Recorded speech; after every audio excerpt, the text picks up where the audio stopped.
Hello， 大家好。今天把这2颗兜兰上盆，这一颗是玉女兜兰，这一颗看上去苗还是挺多的，好像都是成熟的植株，都已经开过花了。订购的时候说这颗玉女兜兰应该每一颗里面最少有3颗成苗。我是迫不及待的要看一下里面到底有多少颗。这颗兜兰现在是用水苔裹住的，原来应该是用植料种植，因为邮寄的原因，所以呢，在邮寄之前就用了这些水苔把它裹住，保持它的湿润。把这些水苔拆开，这里原来又有一个新芽，都长到植料下面去了。水苔有点湿。这是第1颗，2颗，3颗，4颗，5颗，一共里面有5颗成熟的植株。最后这一颗有一个新芽，但是新芽也是往下长的。我看一下怎么弄，把它矫正过来。这是2个芽，2个芽都是往下长。因为水苔比较湿，要仔细检查一下这些叶子有没有被捂烂。看上去情况还是挺好的，这些都已经开过花了，应该是成苗。再来看一下这颗金桐，金桐这一颗订购的时候说应该有2颗成熟的植株。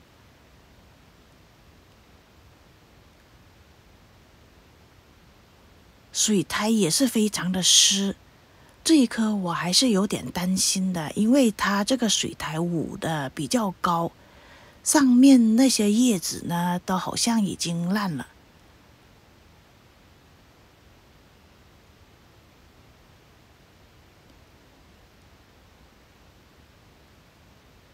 应该是2颗吧，看看这些叶子呢，靠近头部的地方都已经腐烂了。这些叶子都已经烂了，好可惜啊。这里应该是一株，然后长了一个新芽。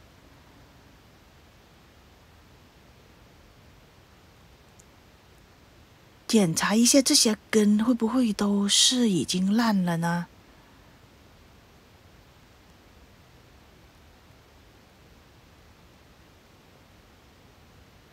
这片叶子也都烂了，有点危险哎，这颗。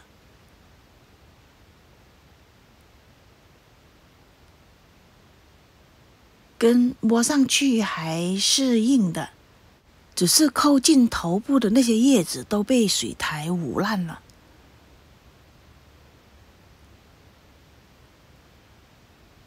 拿去冲洗一下，看一下它的情况怎么样。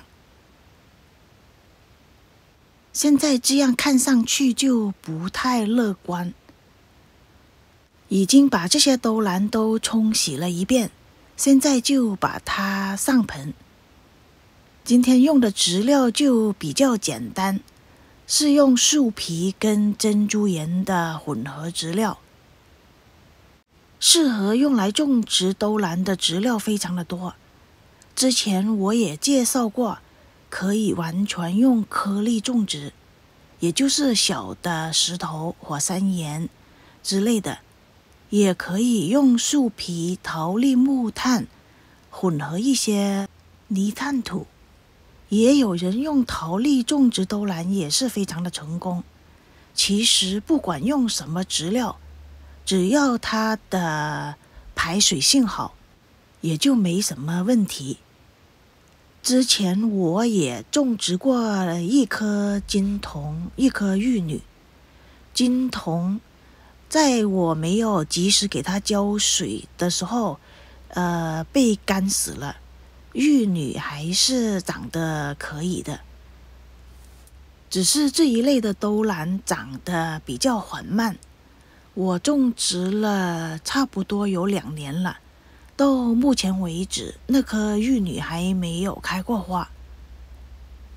前一段时间我种植了几颗美洲兜兰，也是用树皮跟珍珠岩种植。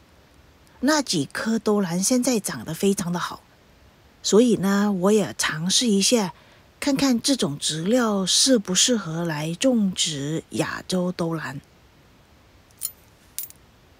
这2颗金童的苗比较小，也比较弱，所以呢，我把它们种植在同一个盆子里。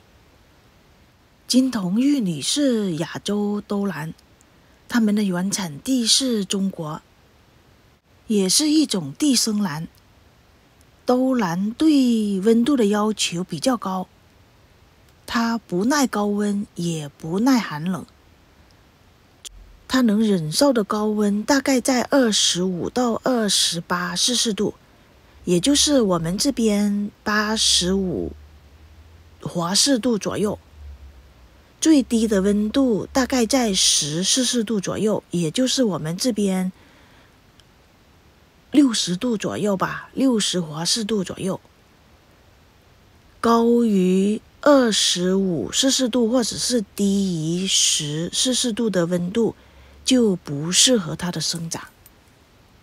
它对光线的要求没那么高，它喜欢生长在半阴的环境里。它对光线的要求比蝴蝶兰对光线的要求要低一些。如果你也种植蝴蝶兰，就把它放到比蝴蝶兰的光线暗一些的地方就好。它对湿度的要求比较高，它要求空气湿度最少要到60%、70%的湿度。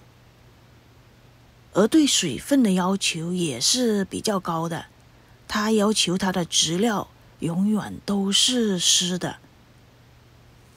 但是水分太多又容易造成烂根，所以呢，我们要选择一些排水性比较好的植料，它对肥料的要求比较低。有人说这种兜兰不需要施肥或者是少施肥，我是大概1个月给它施一次非常淡的肥，薄肥勤施嘛。好了，现在给它们浇水，因为这些树皮都是非常干的，所以第一次浇水要把它们浇透，要重复多浇几遍。5颗玉女呢，我是分开了盆来种植，因为这些都已经是成苗了，省得到时候又要把它们分开种植。现在把这些兜兰种植好，不要给它们施肥。如果要施肥的话，一定要等它长出新根才给它施肥。刚才说亚洲兜兰喜欢湿润的生长环境，我是这样保持它的植料湿润的。我这个杯子呢，底下面是没有洞，在下面这个地方打了洞，多余的水分会从这个洞流出来，剩下的水分呢就保留在杯子底下面。只要表面的树皮开始干了，就要给它浇水，不要等里面的树皮都干了才浇水，那样的话就是太干了。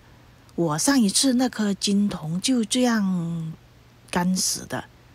所以呢，当表面的树皮干了，就要给它浇水，每次浇水都要全部的浇透。